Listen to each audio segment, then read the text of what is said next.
Next, we have none other than Dr. Gautam Zaveri, who will be speaking about assessing the spinal instability in cases of spinal tuberculosis.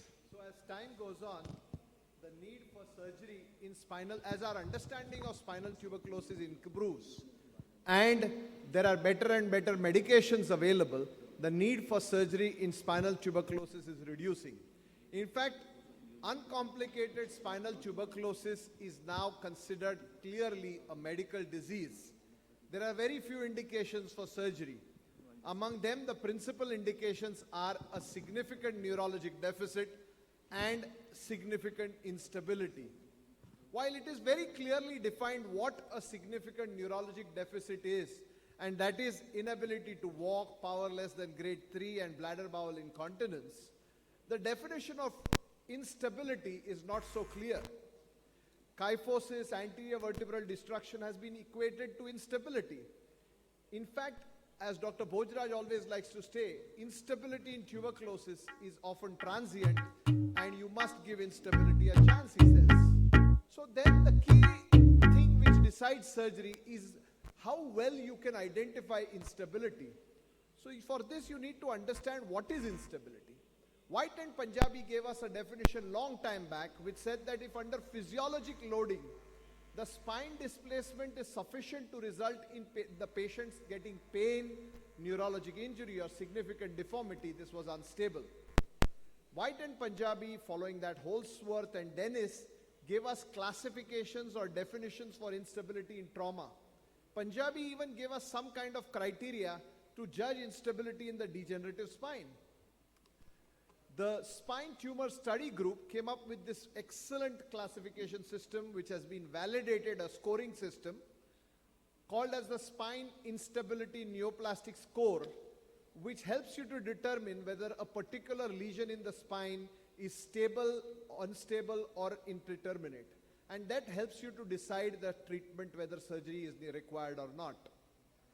In tuberculosis, this first attempt at defining spinal tuberculosis instability was made by Professor Rajsekharan from Coimbatore, who gave us the spine at risk signs in children.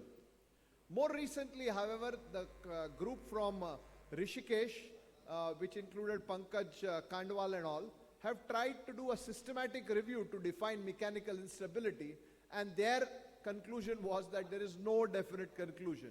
They, however, did find certain predictive factors for spinal instability in tuberculosis, which were all of the ones mentioned here. More recently, Rajsekharan has used these predictive factors that have been suggested by Kandwal and done a survey among spine surgeons across the world and then come up with a validated score. This, of course, is unpublished data as yet. But based on that, he's come up with what is called as the SIT score based on the age of the patient. Why less than 15? Because in pediatric patients where there is ligamentous instability is far more common, the chances of progression of tuberculosis is much higher. Junctional regions in the spine, especially the cervicothoracic or thoracolumbar junction, a significant deformity of the spine, vertebral body loss, and spine at risk signs. And he came up with a score which gave a total of 10. How do you calculate the deformity for the thoracic vertebrae? What you do is calculate the kyphosis. If it's a single vertebral involvement and the kyphosis is more than 15 degrees, then it is a significant kyphosis. If the kyphosis is more than 20 degrees when two vertebrae are involved, then it is a significant kyphosis. This is how you calculate the vertebral body loss. You calculate the amount of vertebral body loss. So total vertebral body loss divided by the number of segments which are affected gives you the ratio. And if the ratio is more than 0.5, then it is considered to be unstable. And finally, of course, we all know these spine at risk signs which Dr. Rajsekharan had published a few years ago. So putting it all together, if the score is 0 to 1, then it is a stable spine. If it is 2, it is a potentially unstable spine. And if the score is more than 3, then it's definitely unstable. Let me show you some examples. This is a 74-year-old person. Level of involvement, as you can see, is at the T12L1 region. One vertebra is involved. The total loss is probably about 0.4. The deformity in kyphosis is 20 degrees. Junctional involvement. The total SIT score is 1. we know that this is a stable spine, can be treated medically. Look at this patient, two-level involvement of the spine, total vertebral body loss equal to 1, the ratio being 0.5. It is non-junctional. The deformity is 40 degrees, but since two vertebrae are involved, it's 20 degrees, which is still significant. So this patient has a SITS score of 4, which is unstable, and surgery is recommended.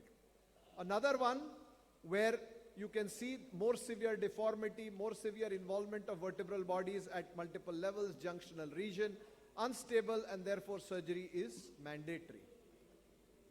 Another one, this is a child, 2-year-old. You can see that two vertebrae are involved. There is a total vertebral body loss or segmental loss of 0.85.